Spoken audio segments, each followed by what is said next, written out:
Welcome to Marvel Maniac and MCU After Show. This is your host, Eric Cicada, aka Mr. Honest, back with you today for a riff. We're going to riff a little bit. We're going to talk.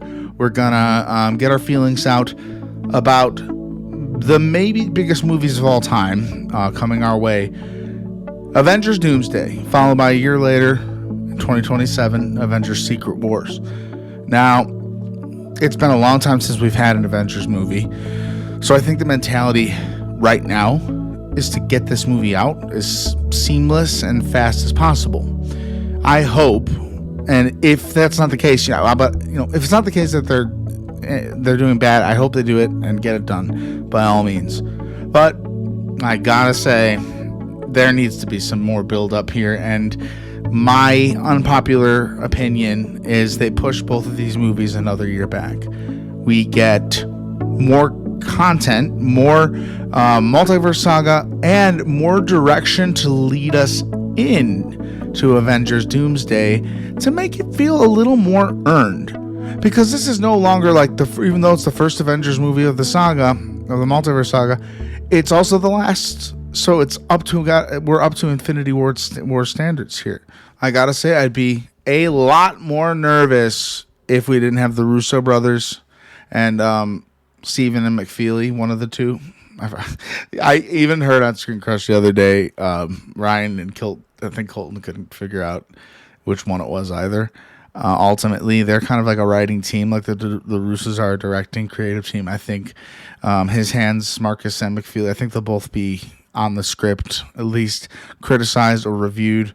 I think they got the right team for this, and I think I really do think that they're gonna push these movies up. And I'm saying a year in good faith, guys. This could be longer than that, and I think if Marvel actually realizes that it has to do this, I think it will actually pay off a lot better, and we'll actually be getting Infinity War and Endgame vibes, because we would have gotten to see a movie like, for example, this whole episode sparked my opinion. My opinion of this whole episode started because I think I even mentioned it at the end of the Daredevil episode this week. If you haven't watched that, watch it and listen to our after show. It's so good.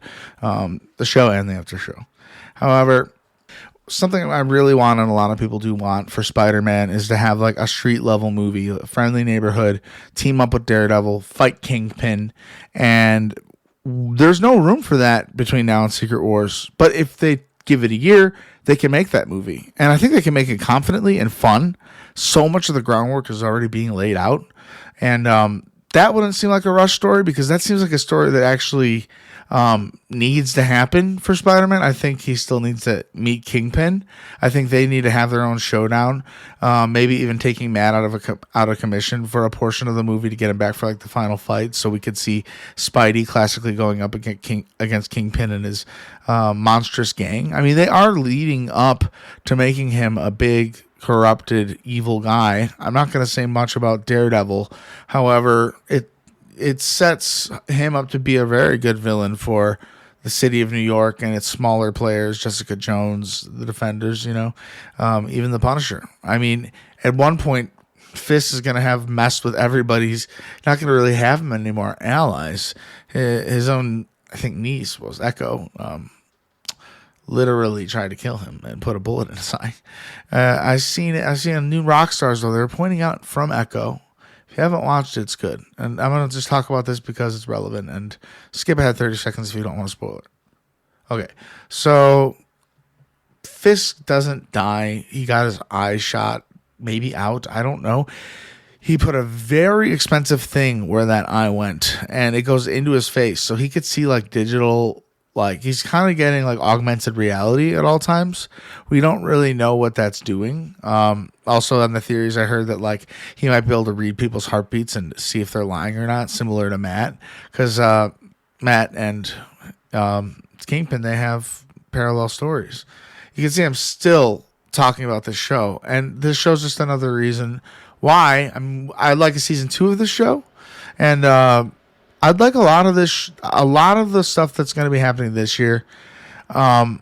It's part of the first half of the great weaving movies and shows.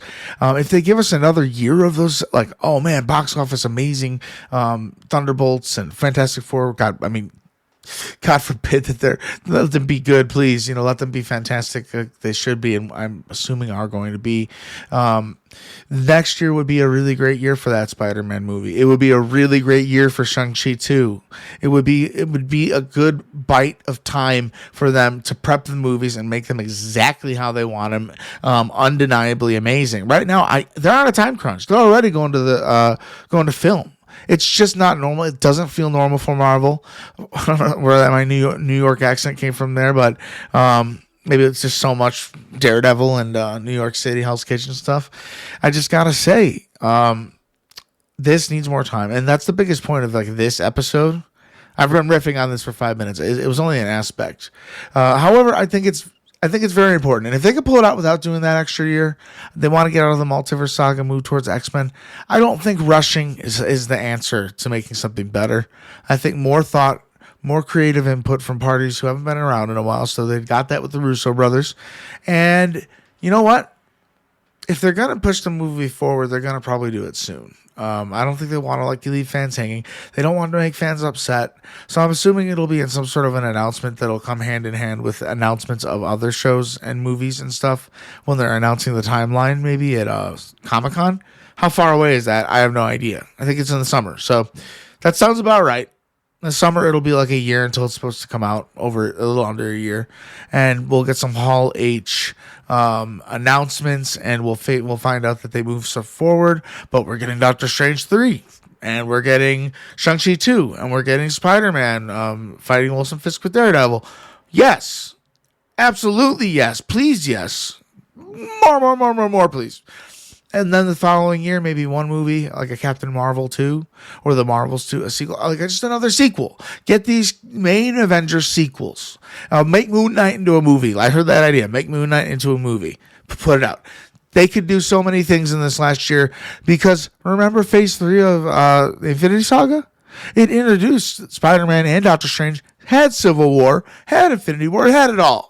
So this is what I want it to mirror. I want it to be another Thor Ragnarok. Come on. I want this to mirror another Phase 3. Phases 5 and 6 still have the chance.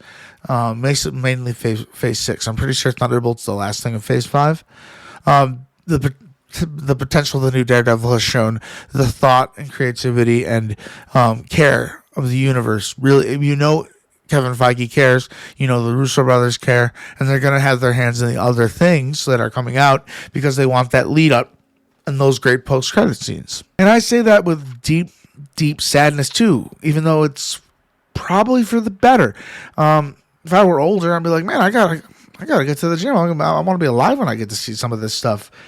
If they're going to push it up another year, well, I think, my argument towards that is just, would you, for the freaking franchise, not to the person who's dying, I want them to have whatever they want, okay? But for the franchise, it will be better. You can't deny it. MarvelManiacPod@gmail.com if you think it needs another year to assemble some Avengers with Sam, to build up the story a bit more, to give us a more focused center Avengers. Even though they're planning on rebooting, I heard the whole reboot thing might not even be happening as we thought it would. So we might be keeping so many actors in their place.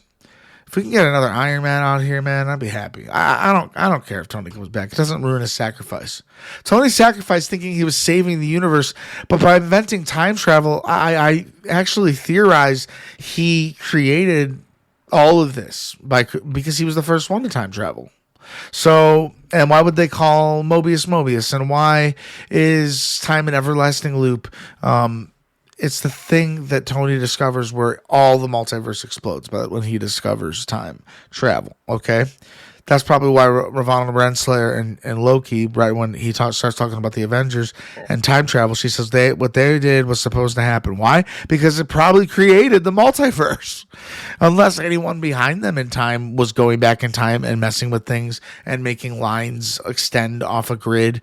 And yeah, so I mean, there's even a rumor. There's no rumor. I don't know. What if What if RDJ is a ancestor to Kang? Something like that. They've been really actually laying things in the movies to get RDJ back. I maybe not, but I don't know. I just am so conflicted about Doctor Doom and him being Doom that I would like another him out of the multiverse. And something tells me they'll do the fan thing and get frickin' Tom Cruise to play Iron Man against Doctor Doom, but Doctor Doom, RDJ. All I care is that it's a great movie. If they don't think it's going to be rushed Doomsday and then followed by Secret Wars, maybe they'll just push Secret Wars up a year and then they'll keep Doomsday there so we have a little more Avengers momentum. That wouldn't be the worst either. It's not like Doomsday is a set event. Anything can happen in this movie. Any character can appear.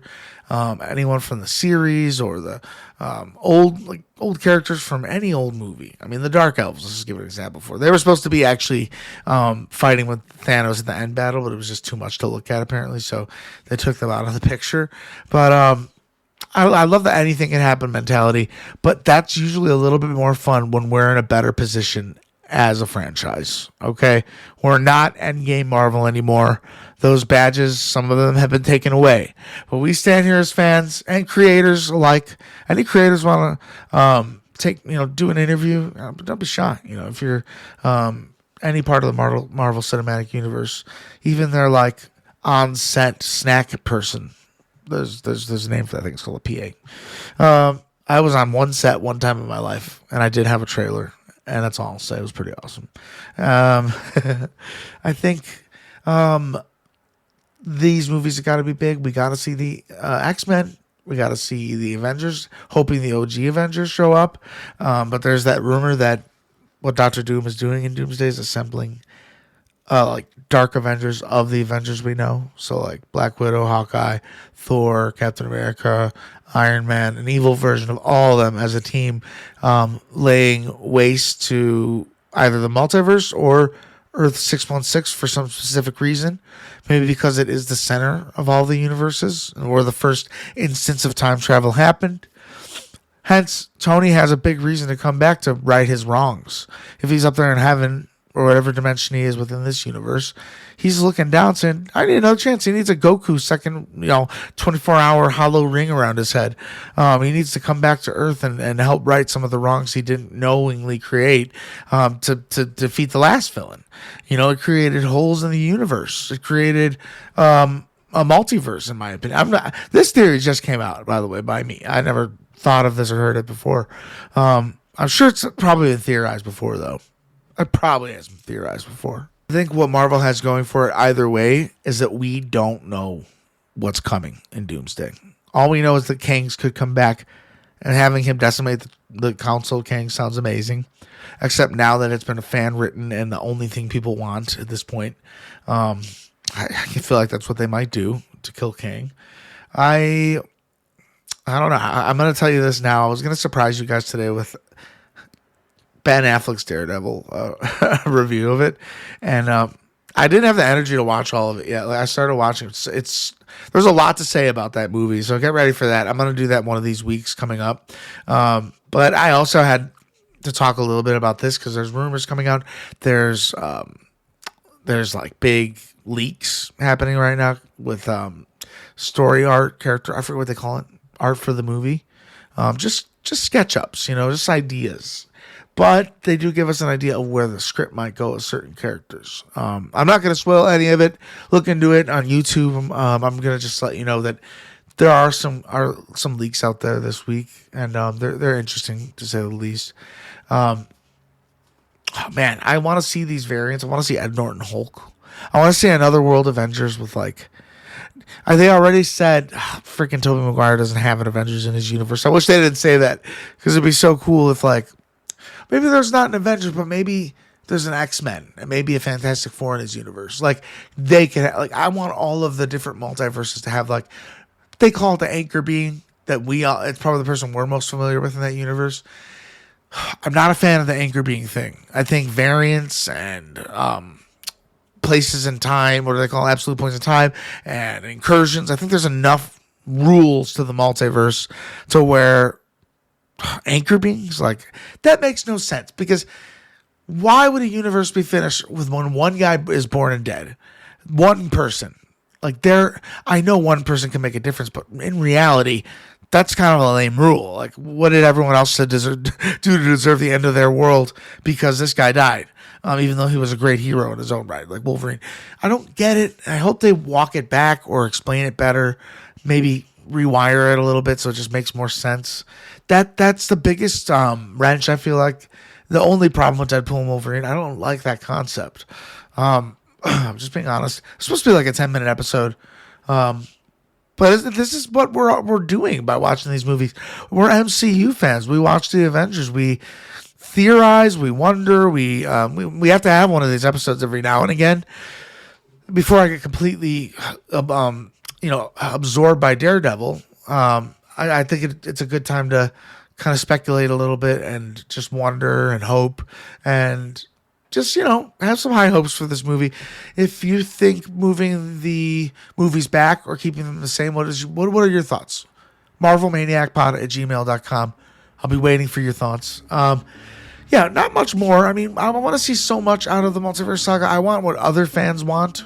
I want what the comic book fans want, because the stories told in the comics, even though I haven't read many of them, that's where the good stories really come from. And then the filmmakers doing what they do best in telling a story on film. Either way, these are big, genre-defying movies. And to not give us another year to actually build up the right way, since we have a game plan now, I really hope that they give it a little more time. But for those of you dying to watch it, there's no reason why you feel like you should wait, I completely respect that too. Either way, I'm going to go see the movies. I'm not going to rip them bits to pieces like Star Wars fans, but if I do think we would have benefited from a little more time in between, I will say that. But that's it. Yeah, that's all I really have to say today. Nothing too crazy. The Daredevil premiere was crazy enough. We got a new episode this upcoming Tuesday at 9 p.m., 8 p.m. Central, 9 p.m. Eastern, and 7 p.m. or 6 p.m. Pacific. So, we got a lot to think about. I'll probably have another few theory episodes about Doomsday, and probably when a trailer comes out. I mean, you can't deny us that. I'll be ready for an Affleck Daredevil review, because Elektra was in, technically, Deadpool and Wolverine. So that means Ben Affleck's Daredevil universe lives in the multiverse. I'm going to make it fun. It's not going to be too long or overwhelming. It'll be lighthearted. I want to throw some comparisons and see how far the Netflix and Disney Plus Born Again changed the character and have formed him into somebody more defining. If you can, rate this show 5 stars, thumbs it up wherever you're listening. Thank you for listening. We have a tip jar. It's at the very bottom of my About section. Goes a long way. No pressure and never expected. Always appreciated. That's the thing I say. That's my thing now. I hope to see you this upcoming for the episode. It'll be midnight o'clock following Daredevil. So that night I'll release the episodes at midnight. I'm so excited for the next one. And then the following Friday it's still up for grabs. We might save Affleck Daredevil for the end, but I might not be able to wait that long. Okay, you have a great rest of the weekend, and until next time, Avengers, disassemble.